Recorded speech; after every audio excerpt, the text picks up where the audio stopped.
tuve la suerte de encontrar a una persona, a un hombre conocedor, sabedor del tema de la entomología. Tengo del otro lado del teléfono al señor Jorge Frana. Jorge, ¿cómo estás? Buenas tardes, ¿qué decís? ¿Qué tal, Rosco? Buenas tardes, mucho gusto. Un gusto compartir con la audiencia. Bueno, te puedo presentar como entomólogo, ¿está bien? ¿Sos entomólogo? Sí, soy entomólogo por estudio, soy ingeniero agrónomo primero y después por la actividad que desarrollé en INTA, en el manejo de plagas. Sí. Tuve que especializarme en la entomología para conocer bien de cerca a todos estos animalitos que bueno, Sí. por ahí tienen afectación en la agricultura y la ganadería, pero también es cierto que hay muchos, y son los más abundantes, los benéficos. Y Claro. bueno, por eso es un mundo tan apasionante e interesante. Lo primero, yo voy a ir haciendo una serie de afirmaciones y vos corregime, porque tal vez estoy equivocado. El insecto, el mundo de los insectos, es de los animales el más numeroso y el más variado. Correcto. Bien. Correcto. ¿Están determinadas todas las cantidades de insectos o no? ¿O todavía quedan por descubrir, podríamos decir, bichos, o no sé cómo decirlo? ¿Están todos clasificados ya? No, para nada. Falta una gran cantidad por conocer, por clasificar, por identificar y por nombrar, darles un nombre. Se estima que hay más de 1 millón de especies a nivel mundial, pero, perdón, no se estiman. Hay clasificadas más de 1 millón de especies a nivel mundial, pero Sí. se estima que pueden haber 3 millones de especies, o sea, 2/3 todavía sin conocerse. Por eso que lo hace tan fascinante a este Claro. estudio, ¿no? Bueno, te cuento algunas cosas. Por ejemplo, yo me acuerdo que en el Colegio Marín, allá en la zona de San Isidro, uno de los curas tenía a cargo el Museo de Ciencias Naturales y la parte de insectos, me acuerdo que era muy importante. Después no me acuerdo, este padre falleció, ahora no sé cómo estará para visitarlo. Pero siempre que me he ido de vacaciones, por ejemplo, te cuento una. Pueblo Liebig, ahí en Entre Ríos, estaba Sí. Mateo Selich, que era un médico rural, que el tipo andaba en silla de ruedas porque lo había picado una yarará y quedó ahí con la pierna a media máquina entre amputación y gangrena. Bueno, estaba en eso, pero también tenía un museo de ciencias naturales muy interesantes con unas mariposas increíbles y unas cucarachas de un tamaño te diría de un celular, de un teléfono celular. Y siempre me interesó este mundo de los insectos porque uno los puede ver como monstruos, uno los puede ver como criaturas de otro planeta, si querés. Bueno, la ciencia ficción yo creo que ha tomado mucho de la morfología de los insectos para crear monstruos y criaturas nuevas. Y también el insecto tiene como un comportamiento tribal, se comunican de una manera aparentemente, bueno, que algunas cosas sabemos, y tienen esta cosa de la permanencia, de un tiempo, como que manejan otros tiempos los tipos, ¿viste? Los tipos están ahora, en este momento, se están comiendo el techo, y vos no te das cuenta. Cuando querés acordar, no tenés techo, y decís, ¿cómo pasó esto? Y bueno, ahí están las hormigas comiendo y masticando. Es apasionante, realmente creo que la entomología es una ciencia difícil de dominar o de llevar adelante, ¿verdad? Sí, es cierto, pero bueno, por eso es que, a ver, ¿cómo te puedo orientar? Hay especialistas para cada grupo. Vamos a ponerlo en estos términos. El gran grupo de los insectos está comprendido o clasificado en 33 órdenes, que son los que agrupan de acuerdo a los caracteres comunes. Así, por ejemplo, tenés el grupo de las tucuras y langostas, el grupo de los alguaciles, las hormigas o los himenópteros, Sí. los himenópteros, avispas, abejas, hormigas. Sí, sí. los coleópteros, ¿viste? Sí. Entonces cada grupo eso es tan variado a su vez que necesitan tener especialistas en cada tema. Eso Mira. por un lado, ¿viste? Pero por otro lado tenés como lo fui yo, un entomólogo generalista, porque yo necesitaba conocer todos los animalitos que se me movían en el agro, en el campo, ¿viste? Pasaba uno enfrente mío, entonces yo tenía que conocer qué función cumplía, qué rol estaba haciendo. Y así fue que cuando tuve esa capacitación, ese posgrado en Estados Unidos, le dije a los profesores, enséñenme a identificar. Y entonces ahí en ese gran popurrí vos empezás a saber qué es lo que hace cada uno. Y ahí está lo interesante. Por eso yo te escuchaba en la introducción hace un rato, cuando hablaban de amor y odio, ¿viste? Y vos tenés el 50% de la población va a tener amor por las mariposas, por los coleópteros, los escarabajos vistosos, y el resto, los que son picados, va a decir, pero no, déjense de embromar con estos animalitos, ¿viste? Claro. Entonces, bueno, lo que pasa es que la gente siempre está más en contacto con el lado feo y poco conoce el lado bueno. Y yo siempre trato de acercar el lado oculto de los insectos, ¿viste? Claro. Para que se los entienda, se los comprenda y en cierta manera se los respete. Sí. Porque todos tenemos un rol en la naturaleza. Está muy bien lo que decís. Yo, por ejemplo, particularmente desde hace mucho tiempo que no mato arañas. A mí la araña es un bicho que me gusta. Lo levanto con una hojita y lo tiro, ¿viste? Por la ventana, lo pongo en una planta. No sé, la cucaracha obviamente no, creo que es el insecto que todos odiamos, pero con las arañas, Bueno, vos me dijiste que te haga observaciones. Sí. Las arañas no son insectos. No me Las digas. arañas, los insectos tienen 3 pares de patas y 2 pares de alas. Y las arañas tienen 4 pares de patas y no tienen alas. Pero son artrópodos, Sí. son grupos emparentados, pero son distintos. No me digas. Pero es lindo saber todo eso, porque por ejemplo, los insectos muerden, mastican, chupan, Sí. liban, néctar. En cambio, las arañas siempre tienen digestión externa y Ajá. tienen que paralizar a la presa. Entonces, usan para llegar a ese fin de paralizar, inyectan tóxicos. Mira. Y si por accidente nos pican a nosotros, ese tóxico es el que nos complica la existencia. ¿Por qué? Porque primero te inyecta el tóxico para paralizar, pero después tiene que inyectar enzimas o sustancias que disuelven a las proteínas de la presa. Claro.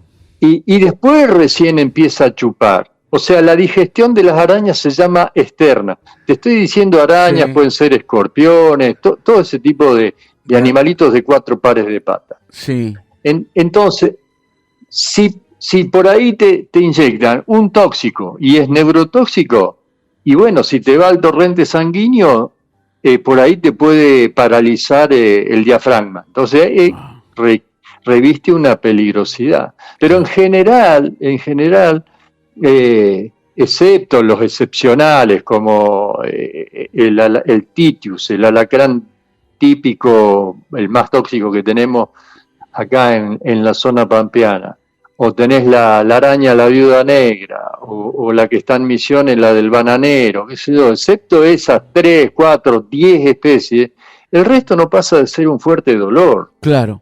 Y ahí está todo. Mira vos, ya esto, vos sabés que me encanta, digamos, que me corrijas. La araña no es un insecto. Mira vos. La cucaracha sí es un insecto, ¿verdad? La cucaracha sí, y te escuchaba y todo el mundo le tiene pavor, y sobre todo ese señor que le cayó en el pecho. Lo primero que hay que saber de las cucarachas es que tienen patas caminadoras corredoras. ¿Corredoras Sí. para qué? Para disparar del depredador. Entonces, sabiendo eso, sabes que nunca una cucaracha te va a atacar ni amenazar ni nada que se le parezca. están diseñadas para salir disparando. Es más, si se fijan en la parte de atrás, le van a ver dos apéndices, como si fueran colitas, que son las que tienen unas setas para recibir el flujo de aire, del flujo del aire que se le acerca, y eso le permite a ellos estar alerta y salir disparando. Mirá, es verdad. Ahora, lo interesante que le voy a decir de las cucarachas es que es un producto de la sociedad del humano. Ah, ¿sí? El 95% de las especies de cucarachas viven en ambientes silváticos o de alto contenido en lignina y celulosa. ¿Por qué? Porque las cucarachas originalmente se desarrollaron descomponiendo lignina y celulosa en el campo o en la selva o en esos ambientes naturales. Sí. Ahora, un 5% de las especies se vino a acomodar a los ambientes humanos, a la grasitud de las cocinas y a la humedad de las mesadas o los baños y demás. Esa grasitud fue la que le potenció el aparato reproductivo, y ahí es donde empiezan a escalar con altas densidades y empiezan a reproducirse enormemente. Y ahí viene la otra historieta. Al ser tan numerosas las cucarachas en una cocina o en el baño o en un ambiente determinado, nosotros decimos, qué animal asqueroso. Y no nos damos cuenta que los asquerosos somos nosotros, porque si no tuviéramos esa mugre, no estarían con vida esos animales. Claro. Fui un poco crudo con la explicación, pero me dijiste que trate de serlo. O sea, es que es cierto, claro. Si vos tenés todo limpio, la cucaracha no tiene que comer. No, claro. Se muere de hambre, entonces va a buscar otros horizontes. Entonces ahí está la cuestión. Por eso cuando a mí me dicen la cucaracha es sucia, lo primero que le digo, no, estás equivocado, la cucaracha es limpia, y te invito a mirarla debajo de un microscopio estereoscópico. Lo vas a ver que cada 10, 30 segundos se está limpiando las antenas y las patas. Quiere decir que estos animalitos son tremendamente limpios, porque tienen que tener los sensores disponibles para percibir el ambiente y actuar en consecuencia. Mira qué bien. Los insectos ¿tienen parásitos a su vez o tienen otros insectos que los atacan? ¿Cómo es el mundo de pronto? Porque yo he visto algún documental. Justo diste en la tecla, Rosco. Por eso en el manejo de las plagas agrícolas, yo creo que nosotros deberíamos poner más énfasis, más que en los plaguicidas, en los enemigos naturales de las plagas. ¿Qué son los enemigos naturales? Son otros animales que se comen a los insectos. Incluso hay insectos que se comen a insectos, que nosotros les llamamos depredadores o parasitoides. Bueno, pero por eso, vamos a abordar este capítulo, me encanta. Nombrame las principales plagas, por ejemplo, en el mundo agropecuario. ¿Cuáles son los insectos? Me imagino que me vas a nombrar el saltamonte, ¿cómo se llama la langosta. Bueno, nombrame y después contame cuál sería la alternativa desde tu actividad que podría hacer que ese insecto baje su población controlado de una manera natural. Contanos, por favor. Bueno, en primer lugar, la tucura o langostas hacen desoves o desovan en el suelo. Sí. Y parece increíble, pero hasta ese lugar se llegan las avispitas.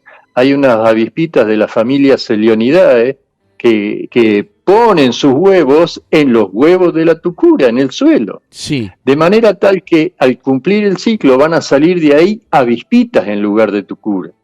Eso por decirte algo después tenés moscas que atacan a las tucuras y langostas. Pero para. La avispita es el enemigo de la tucura, o sea, se alimenta del huevito de la tucura. ¿Eso es lo que me estás diciendo? La larva de la avispita se alimenta del huevito de la tucura. Pero ponele que la avispita no estuviera, la tucura empieza a crecer y son esas mangas de langostas que se comen un campo en una tarde. Eso es langosta migradora, distinto a tucura. Tucura generalmente se le dice a las especies solitarias. Bien. Bueno, ¿y la langosta que se come los campos enteros, cuál es? La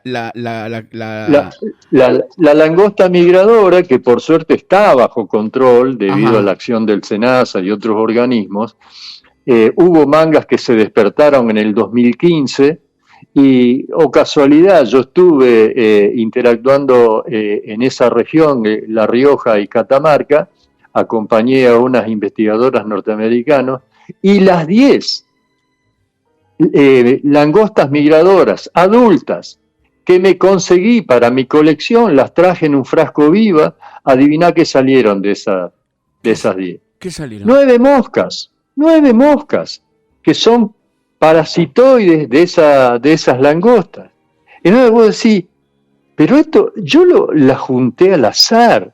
O sea, imaginate vos el control natural que existen en esas regiones. Ajá. Y eso es lo importante de empezar a conocer, ¿viste? Ahora, entonces, podríamos hablar... Esto significa que si yo tiro químicos para matar la langosta, también mato la mosca que naturalmente mata la langosta. Sí.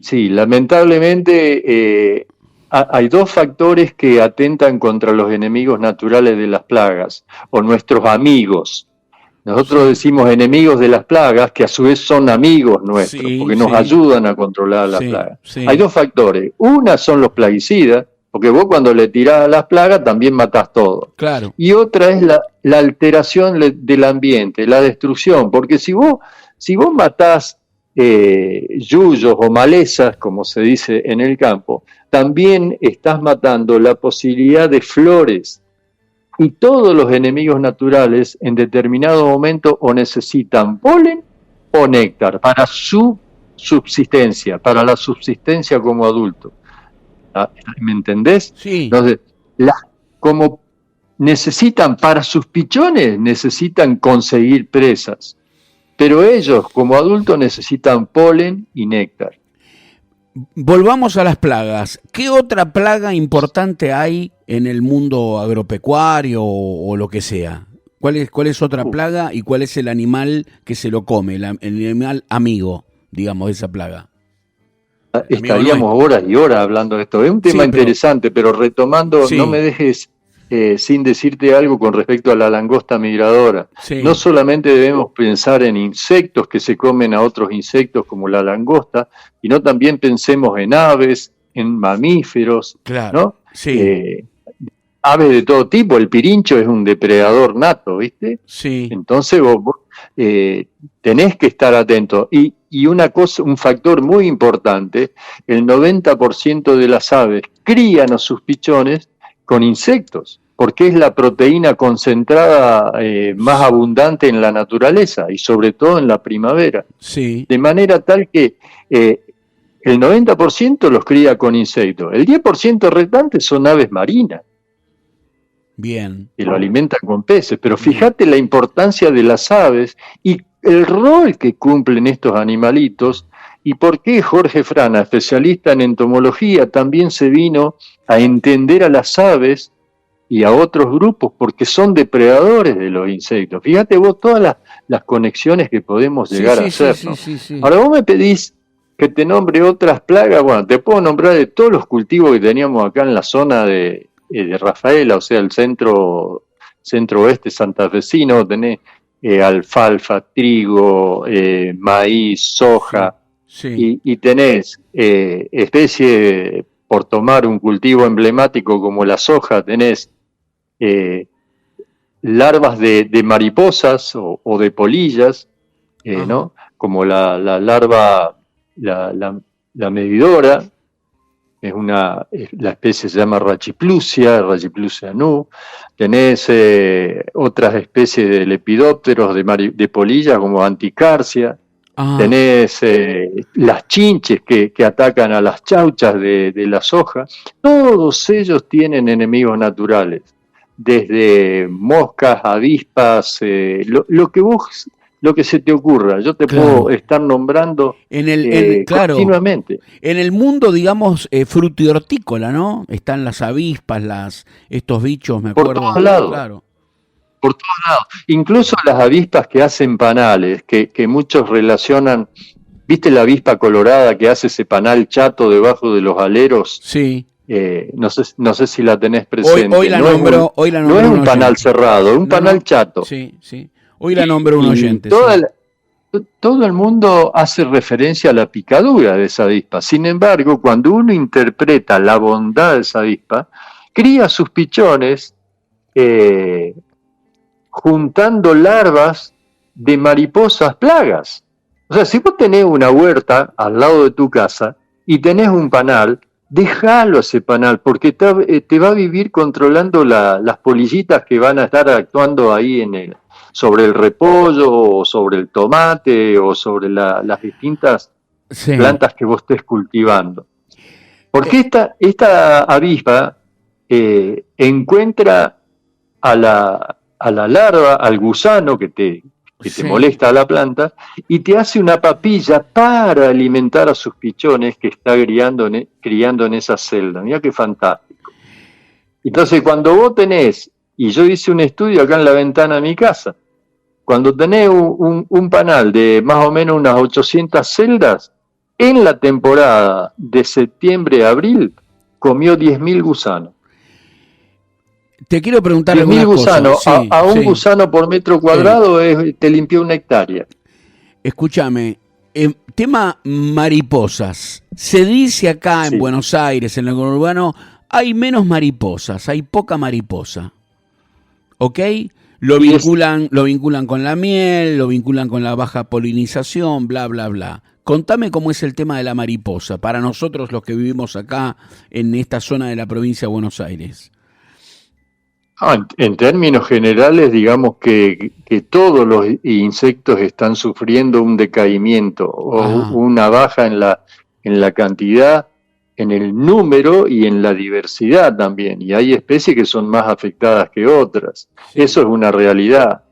Pero muchas veces se piensa solo en el plaguicida o en la alteración del ambiente. Y sin embargo hay otros factores como por ejemplo la luminosidad. Yo te comentaba vez pasada, las luciérnagas. Qué bichito tan emblemático para la niñez como la luciérnaga, o el bichito de luz. Y sin embargo hay estudios que están indicando que la gran luminosidad de las grandes urbes y de las pequeñas también están afectando notablemente la comunicación entre estos animalitos, que hacen de la luminiscencia o la biofluorescencia el medio de comunicación, ¿no? ¿Viste que cuando uno agarra una mariposa te queda pegado como un polvillo? Como una... Sí. Justamente son las escamas que recubren las alas. Sí. Y esas escamas tienen un propósito. Como a vos se te escurre la mariposa porque te quedan adheridas en la piel esas escamas, lo mismo pasaría con los depredadores de ellos, que las tratan de sujetar. Es una protección, digamos, que tiene el animal.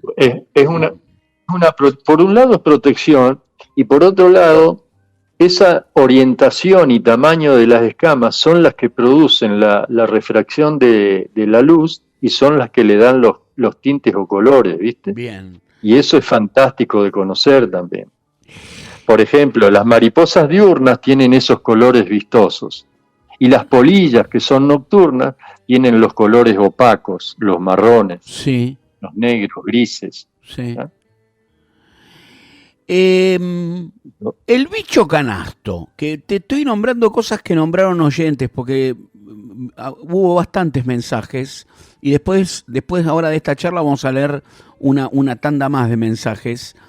Pero, por ejemplo, en la primera tanda nombraron al bicho canasto. Y yo me acuerdo, como típico pibe de ciudad, de encontrar un bicho canasto y de empezar a abrirlo, que es como si fuera un algodón con palitos adentro, y no encontrás nada. Y decís, ¿y qué es esto? ¿Dónde está el bicho?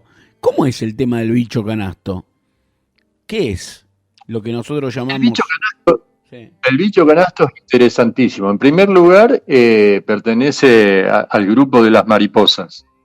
O sea, es un lepidóptero. Lo que nosotros vemos en el canasto no es ni más ni menos que el abrigo de la larva. o sea, del gusanito, para entenderlo mejor. Las mariposas ponen huevo, de ese huevo nacen larvas que van mudando en varios estados, a medida que se le hace chico el esqueleto externo, van mudando, 1, 2, 3, 4, 5, hasta 7 veces en algunos casos, y después se transforman en pupa o crisálida. Dentro de el bicho canasto lo hace dentro de ese envoltorio. Ahora, fíjate qué curiosidad te voy a pasar. El macho es el único que sale volando de ese canasto. La hembra no tiene alas. La hembra adulta del bicho canasto no tiene alas y permanece siempre encerrada en ese canasto. Ajá. Pero libera feromonas que atraen a los machos. Entonces el macho se dirige ahí, la fertiliza, le transmite los espermatozoides, la fertiliza, la fecunda, y los huevos que maduran de esa hembra quedan ahí alojados en ese canastito. Luego la hembra muere y de esos huevos van a nacer larvitas que se van a desprender de pequeños hilitos y así van a colonizar nuevas ramas o nuevos ambientes. Lo interesante de esto, que vos me dijiste que hay como un algodoncito, dentro del canasto, todos los lepidópteros tienen la particularidad de emitir seda y lo hacen con un órgano que tienen debajo de la cabeza, que es como, yo siempre digo, para que sea más elocuente, es como el liquid paper, ¿viste? Sí. Como el corrector. Vos lo apretás y sale el líquido. Bueno, ellos es algo similar. Entonces producen seda y van recubriendo, van haciéndose esa cápsula y a su vez le van adhiriendo palitos o piedritas o ramitas u hojas en algunos casos, ¿viste? En este caso, el bicho canasto es interesante porque es de un ambiente netamente terrestre, pero también hay insectos acuáticos que no los estamos nombrando ahora en esta charla. Sí. Y los insectos acuáticos similares a la mariposa son los tricópteros. Sí, y señor. ellos hacen casitas debajo del agua, en los cursos de agua, en los arroyos o los torrentes de las sierras de Córdoba, por ejemplo. En esos cursos de agua vas a encontrar como si fueran bicho canasto, pero recubierto en vez de ramitas, de piedritas. Sí. Fíjate qué interesante. Y en esos arroyos los tricópteros son tremendamente importantes porque también algunos son depredadores y otros son comedores de la vegetación que está en el agua.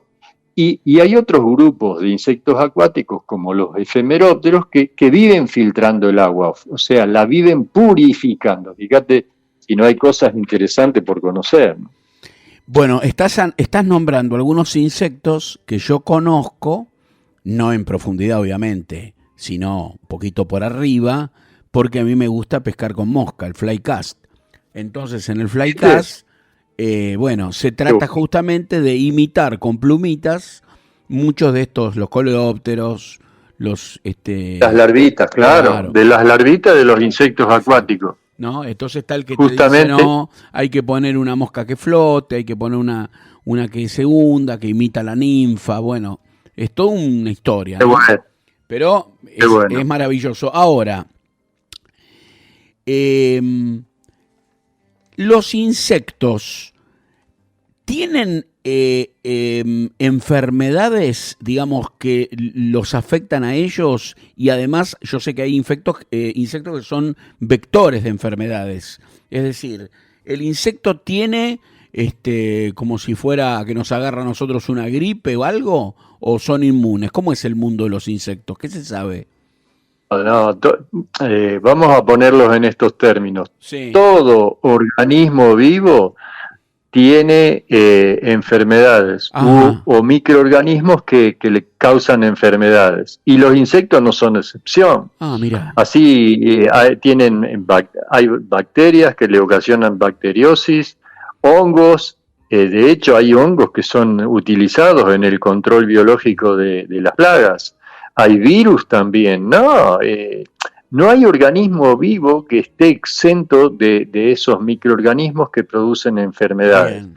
Ahora, lo que vos me estás diciendo, que hay insectos que son vectores, Claro. eso es, son insectos que viven en asociación con virus u otros microorganismos, Sí. que cuando lo traspasan al hombre, en ciertos momentos puede llegar a Claro. ser muy peligrosos o en determinadas ocasiones fatales, ¿no? Claro, el caso de la vinchuca o el caso del paludismo, los mosquitos, bueno, todo lo que sabemos ya. Claro. Tal cual. ¿Sí?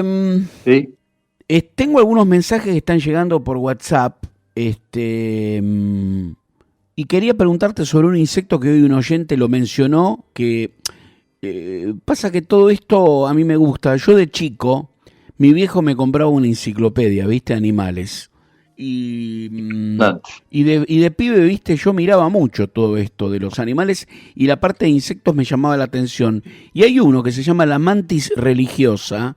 Y hoy un oyente decía que no sabe por qué se llama mantis, pero sí lo de religiosa, porque este bicho tiene las manitos así como dobladas, parece que estuviera rezando y de pronto hace ¡zac! Y agarra la presa. Es impresionante la velocidad, ¿no? ¿Qué es la mantis religiosa? Contanos un poco. La mantis está dentro del grupo de los mantodeos. Ahora no me acuerdo exactamente el significado de mantis, pero bueno, son insectos ahí, podríamos decirle ortopteroides, porque en cierta manera son derivaciones o son parientes de las tucuras, langostas y demás. Ajá. Lo interesante de este animalito que es depredador.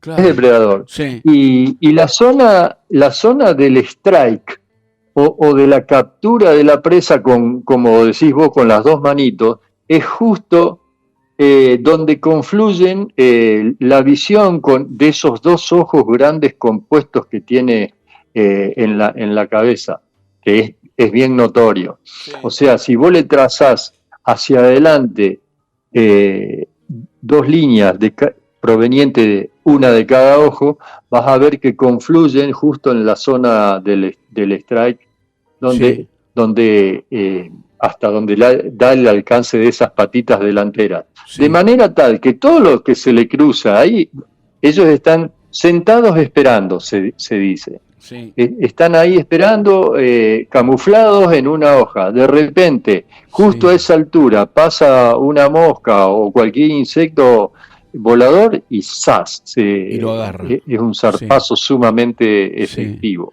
¿No? Me hiciste acordar de un insecto que vi de pibe que llamaba el insecto hoja, que vos lo ves y parece una hoja. Es increíble. Bueno, estos bichos camuflados son divinos también. Sí. Los insectos hojas son los parientes ahí de las tucuras. También hay bicho hoja, bicho palo, pero el bicho hoja básicamente refiere a un grupo de los tetigónidos, pero son parientes ahí de las tucuritas verdes, digamos. Bien. Bueno, preguntas de oyentes. Dice Mariano, ¿hay una enfermedad que transmiten las garrapatas? ¿Es verdad?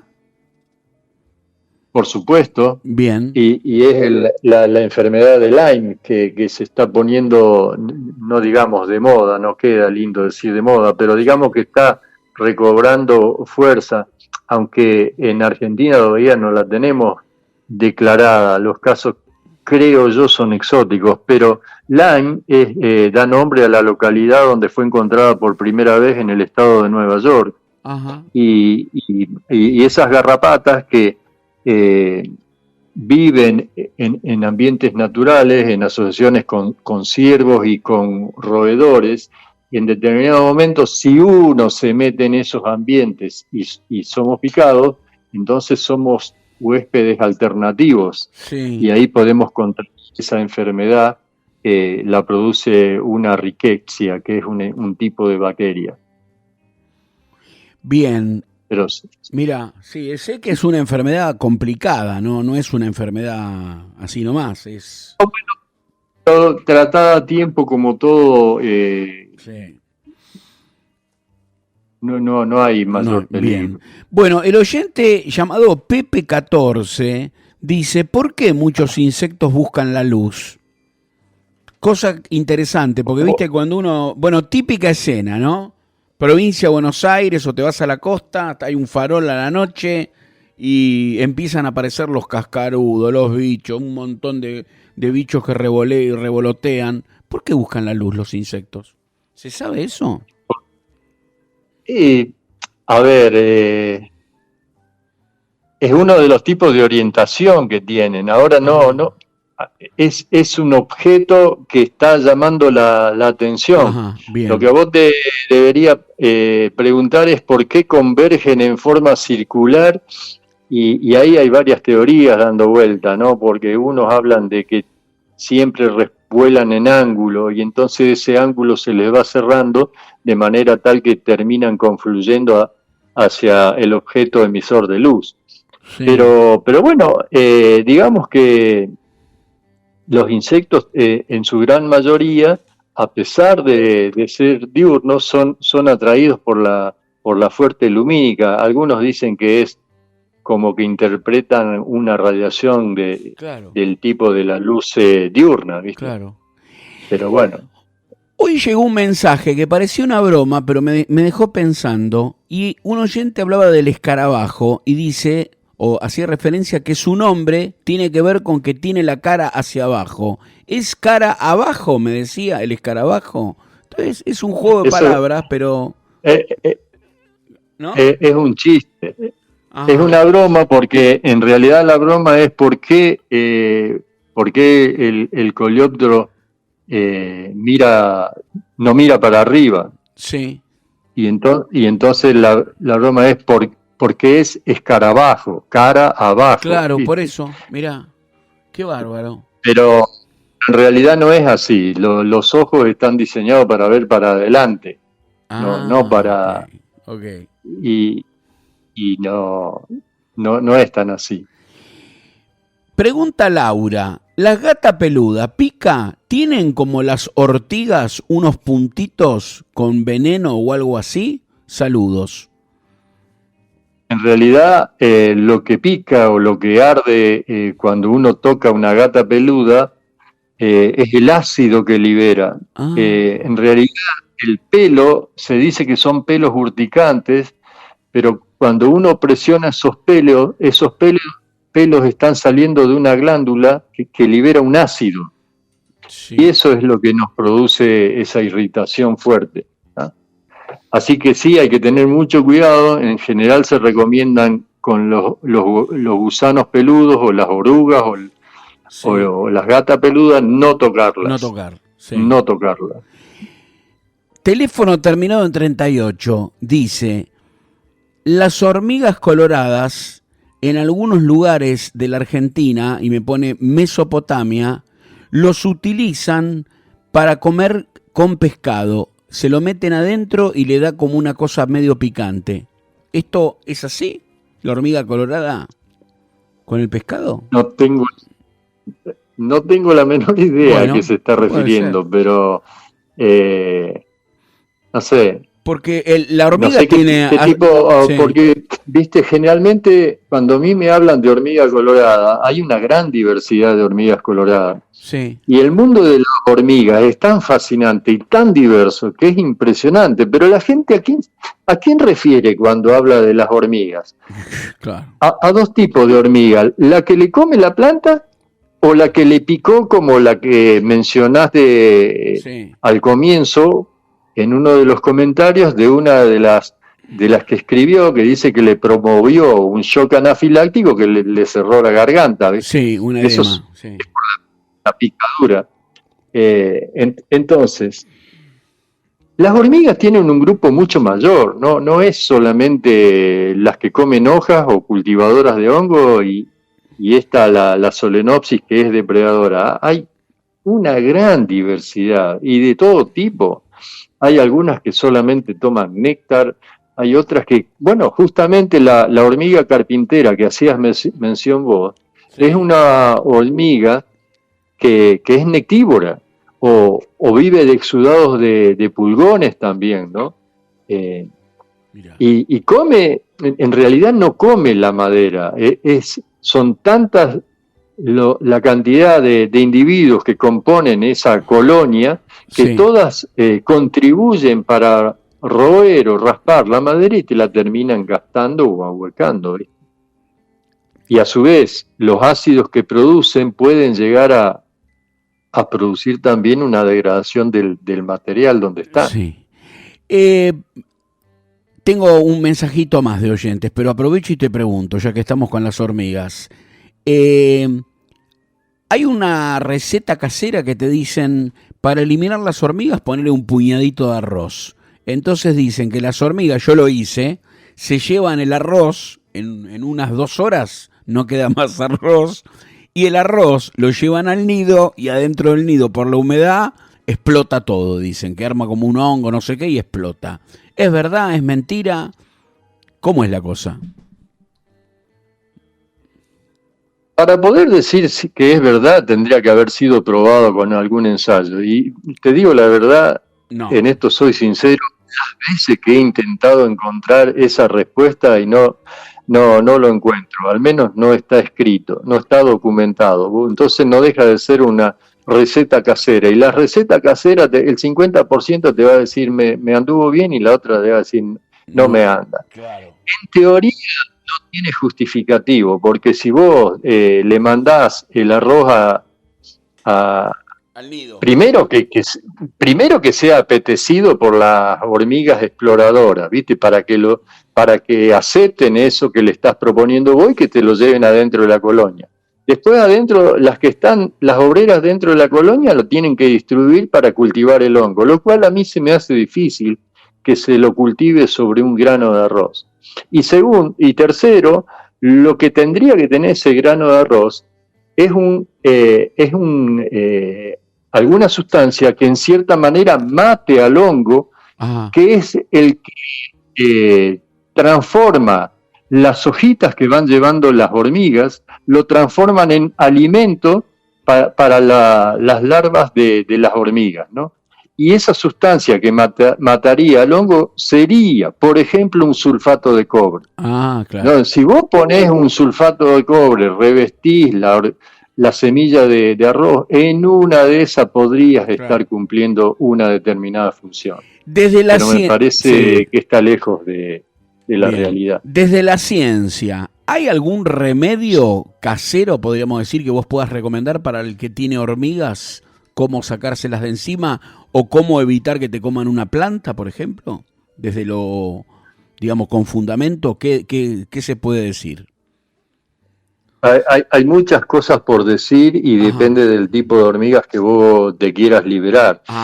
Pero vamos a poner ejemplos contundentes y fácilmente de visualizar. Vamos a decir, yo estoy viendo un hormiguero que está recubierto por mucha pajita, lo cual a mí me da una idea de que es una de las Acta, del género Acta o un Acromyrmex, y me quiero librar de ese hormiguero. Bueno, lo primero que tengo que hacer es matar a la reina y a la cámara de cría. A la reina porque es la que vive poniendo huevos. Bien. O sea, si yo mato las exploradoras que están cortando hojitas, no pasa nada con eso, porque ¿qué se ocasiona? El descalabro de la colonia durante una semana, pero la colonia percibe que no están ingresando el material para que ellos cultiven el hongo, y entonces de repente la reina empieza a dar órdenes, vayan a juntar que algo está pasando afuera, entonces manda a nuevas exploradoras, tómenlo en sentido figurado, no es mandar, no es dar órdenes, ¿no? Todo por medios químicos lo hacen estos grupos de insectos, los insectos sociales, todo por medio de grupos químicos de alta volatilidad, son alcoholes, aldehídos y demás. Entonces, de esta forma ellos transmiten, se comunican y te mandan a buscar al exterior. Por eso, si vos matás a la exploradora, no estás matando la máquina de poner huevos, que es la reina. Claro. Ni estás matando a las futuras obreras o futuras exploradoras, que son las larvas que se están criando en el interior. Y por otra parte, si matás afuera, no estás matando a las obreras que están dentro del hormiguero. y para eso tienen asignaciones en las tareas. Eso por un lado. Por otro lado, si vos querés, y lo acabo de ver hoy, un ejemplo, ¿no? Dice, esta es la forma que tenemos para combatir las hormigas en los arbolitos nuevos. Y al arbolito le ponen un tutor, Sí. ¿no es cierto? Un palito al lado. Sí. Y al arbolito en sí mismo le ponen un plástico con poliestireno, y en ese poliestireno le impiden la subida de las hormigas, pero después al tutor le ponen una cinta plástica que los conecta con el árbol. O sea, le estás haciendo el puente vos, claro, y no estás cumpliendo con la misión de interferir con el paso de las hormigas. ¿Me explico? Sí, entiendo. Sí. O sea, interpretan por un lado que están haciendo un bien cuando en realidad no lo están haciendo. Ahora, digamos... Entonces, esas cosas claro, tenemos que estar atentos. Los animales no son sonsos. No, obviamente, pero digo, uno en realidad lo que quiere no es eliminar el hormiguero, uno lo que quiere es que no te coman las plantas. Ahora bien, en algunos casos, cuando vos tenés el hormiguero de pronto adentro de tu casa, ponele, adentro de un tejado o en algún lugar, ahí tenés que acceder a ese lugar y bueno, barrerlo. No, de hecho, yo recomiendo siempre en tu casa o en tu patio, liberate de las hormigas antes de empezar a cultivar huertas o poner rosales o lo que sea, porque si no vas a pasar un mal momento y vas a perder tiempo y vas a gastar dinero sin sentido. Por eso tenés que actuar de antemano con las hormigas. Las hormigas, total, que vos le hagas algo que las liberes de tu ambiente, no las vas a extinguir. Eso estoy seguro. Por supuesto. Bueno, tengo acá un último mensaje de Manuel. Lo que pasa que, bueno, es una pregunta, digamos, o una propuesta un poco amplia. Dice, bueno, muy buena la charla, estoy escuchándolos. Me gustaría que digan algo sobre las moscas. Bueno, las moscas, qué sé yo, me imagino que debe haber un montón de variedades de moscas, no sé. ¿Qué se puede decir sobre las moscas? Las moscas es un grupo muy, muy interesante. Podemos hablar de todo tipo. Ya te mencioné que hay moscas benéficas que son las que viven controlando a las plagas, y también tenés moscas de interés en medicina forense, por ejemplo. En la medicina forense, porque, a ver, está todo relacionado con la sucesión ecológica. Entonces, cuando muere un organismo, toda esa materia orgánica, alguien se tiene que encargar de descomponerlos. Y los primeros que llegan a un organismo muerto, a un cadáver, son las moscas, porque ese organismo empieza a desprender olores de las proteínas azufradas, esos olores penetrantes, de las osamentas y demás. Entonces, la mosca es la que te puede llegar desde 2 kilómetros o más. Los olores son llevados bien lejos. Por eso es que se sugiere, cuando uno va a comprar o va a ir a habitar a una casa en el campo, estar atento a donde hay criadero de cerdo, criadero de animales, porque son fuentes de productoras de moscas, ¿no? Entonces después no tenés excusa para decir, che, ¿qué cantidad de moscas tengo en mi casa? Y está cerca de un medio donde se están produciendo. Mirá. Y después lo otro que es interesante de la mosca es que las larvas generalmente se crían en un medio con bastante humedad, por arriba de un 30% de humedad en el suelo, ya se crían. Mirá. Y el grupo de las moscas, los mosquitos, estamos hablando del orden de los dípteros, ¿no? Son organismos, si bien son distintos morfológicamente, por ahí tienen cosas en común. Bueno, el mosquito es más acuático que una mosca, pero bueno, digamos que la larva del mosquito necesita del agua y son filtradores también de algas, o se alimentan de algas suspendidas en el agua. O sea, hay grupos diversos, distintos, pero podemos encontrarles es apasionante, funciones, hábitos espectacular. ¿Viste que hay un mosquito Hay una en verano? prueba, déjame que te haga una última mención que capaz que le guste a la gente. Sí. En una época, en una oportunidad para el Día del Animal, el 29 de abril, en una escuela, le hice una demostración a los chicos de cómo con una mosca verde o mosca azul, uno puede hacerse el mago o jugar a mago y puede detectar una coca normal de una coca light. Ajá.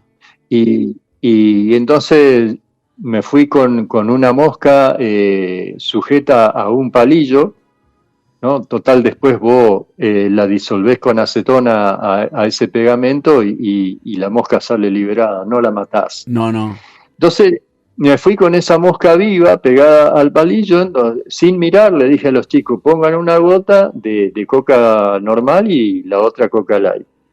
Entonces después con el palillo la fui aproximando a la mosca y la mosca libera, tiene lo que se conoce como el síndrome del aterrizaje. Se da cuenta que vos vas aproximando el avión a la pista y libera el tren de aterrizaje. Acá es lo mismo, libera las patitas que tenía encogidas contra el cuerpo, las extiende para posarse. Sí. Una vez que se posa sobre la gota, en la patita, en el tarso, tiene unos pelitos que le permiten detectar la sustancia azucarada.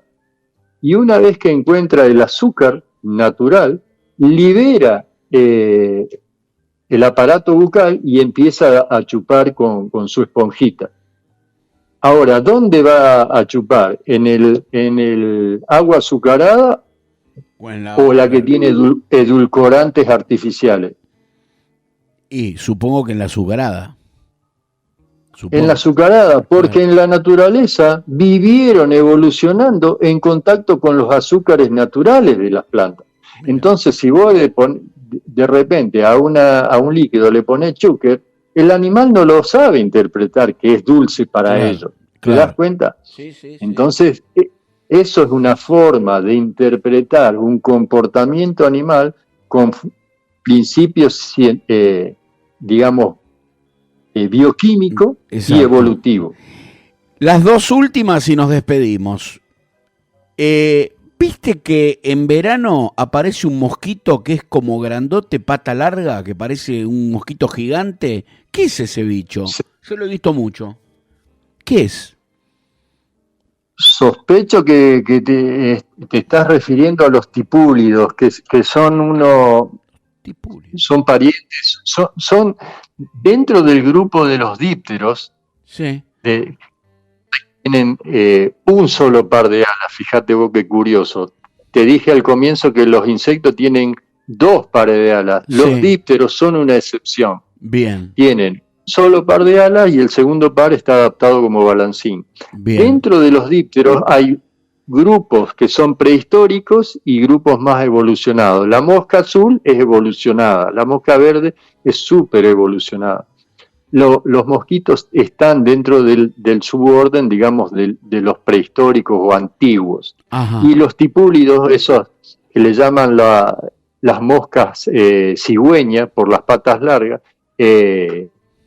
digamos que estás haciendo referencia a esos, ¿viste? Sí. La larva vive descomponiendo materia orgánica en suelos inundables. O sea, ahí en la zona del Tigre ustedes deberían tener cualquier cantidad de tipúlido. Va, toda la costanera, en la reserva costanera sur y todo, esa zona es fantástica para encontrar este tipo de animales. Ajá. Mira vos, los tipúlidos. Bueno, y te quería preguntar por el tábano. El tábano, que yo me lo encuentro mucho en la Patagonia, cerca de los lagos, que te pica y realmente es dolorosa la picadura. Bueno, justamente, hablaste antes de Entre Ríos, ni hablar, la zona de Entre Ríos con los tábanos te enloquece, porque pero, digamos, en realidad también justamente te decía que las moscas necesitan ambientes húmedos para la crianza de las larvas, ¿no? Sí. Entonces, siempre que vos encontrás ambientes húmedos va a tener presencia de tábano. Ahora, si bien los grupos de los dípteros, hay grupos que pican en el sentido de que introducen la trompita como el mosquito, en realidad el tábano lo que hace es cortarte la piel. O sea, el aparato bucal tiene dos armas, digamos, que actúan una contra la otra y viven cortando la piel. Al cortar la piel se promueve una burbuja de sangre y ahí es donde recién van a chupar. ¿Te das cuenta? Sí. Se llaman pulsos, porque como que se alimenta de una burbuja o algo por el estilo. ¿Y qué hace? ¿Chupa, pero te chupa la sangre el tábano o no? ¿Cómo funciona? Sí. Bueno, te corta para que brote y después te chupa esa sangre que brotó. Pero mirá, lo que a vos te duele es el corte. Mirá. Y ahí, bueno, hay grupos de insectos que evolucionaron más que otros. La introducción de un anestésico primero para que a vos no te duele. Y entonces poder cumplir su función de alimentarse tranquilamente. Qué bárbaro. Chucas tienen eso, ¿viste? De introducirte un anestésico. El tábano no. Mira vos. El tábano corta y te duele, ¡pum! Claro. Y si te da tiempo lo podés matar. Claro, sí señor, sí señor. Bueno, Javier, pero qué linda charla. La verdad que ha sido un gusto hablar con vos, y bueno, ya nos volveremos a encontrar en el futuro. La verdad que es un tema apasionante del cual sabemos tan poco sobre los insectos y bueno, es la especie más abundante en la naturaleza y la verdad que bueno, de alguna manera... ¿Sabés por qué? Sí. Me interesa difundir a mí porque, en primer lugar, no hiciste el comentario, pero me encontraste a mí por intermedio de haber acudido a la Sociedad Entomológica Argentina. Por supuesto, que es una sociedad que va a cumplir 100 años en el 2025. Sí, y señor. ahí es donde estamos agrupados todos los entomólogos. Y nuestra misión es difundir esto para que se conozca más, porque cuando vos más conocés, más lo defendés, más lo querés, y más empezás a interpretar el ambiente y reaccionás en consecuencia. Yo creo que vos diste en el punto cuando decís hay menos mariposas en las grandes urbes, pero a nivel mundial se está generando conciencia ciudadana de que si cada uno de nosotros, en el pequeño ámbito donde nos toca vivir, dejamos 1 metro cuadrado, que no es nada, es 1 metro por 1 metro, de plantas que florezcan para atraer mariposas, cuando vos quieras darte cuenta, si todos hacemos eso, vamos a hacer un corredor biológico fantástico y vamos a empezar a promover que tengan la posibilidad al menos de alimentarse. ¿Está? Seguro. Qué bueno, quiero mandarle un gran saludo a la Sociedad de Entomología, que como vos bien dijiste, bueno, yo primero les escribí y ahí te contacté a vos. Sospecho que si cumplen 100 años, bueno, debe haber mucha historia, mucha gente que dedicó su vida a estudiar, a trabajar. Me parece formidable. Ni lo dudes, lo dudes. Hubo maestros geniales acá en Argentina. Impresionante. Y bueno, y qué vinculado que está esto con el campo, con la economía, con la educación, en definitiva con la humanidad, ¿no? Con ser más humanos y saber más y entender no solamente los insectos, sino terminar de entender un poco el mundo que nos rodea, que es una manera de entendernos a nosotros mismos, ¿no? Tal cual. Qué bueno lo que estás diciendo. Sí. Así que bueno, Javier Frana, ha sido un gusto dialogar con vos. Jorge, decime Jorge, perdón, Javier es el tenista. Perdón, Javier, mirá que fallido. Bueno, porque claro, el día que yo charlé con vos te pregunté si eras pariente de Javier. Exacto. Y vos me contaste que son parientes lejanos, mirá que fallido. Bueno, Jorge Frana, que bueno, también has dedicado toda tu vida a estas cuestiones de la entomología y del campo, y la verdad que bueno, una alegría haberte encontrado y haber podido hablar con vos, de verdad. Un gran gusto. Seguramente, y es un gusto para mí también, y no sé si querés compartirle a tu audiencia mi correo electrónico. Por pero supuesto, también, por supuesto, adelante. En algún momento, si tienen alguna duda o cualquier tipo de cuestión relacionada con los insectos, con gusto se lo responderé. jorge.frana@gmail.com. jorge.frana@gmail. Bueno, y tenés un Instagram también. ¿Cómo es el Instagram? Frana.entm, que es la abreviación de entomología. Claro, ENTM. Bien, perfecto. Exacto. Bueno, te mando un abrazo grande y que vivan los insectos, que tengamos muchos insectos en el mundo y no tenerle tanto miedo. De última. Tal cual, tal cual. Hay que disfrutar de la vida sin temor a los insectos.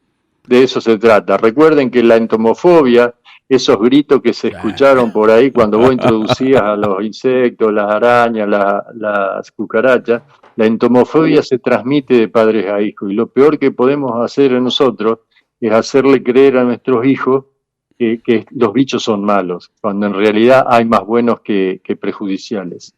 Exacto. Abrazo grande. Gracias por haber estado en Puchero Misterioso. Nos vemos. Qué lindo.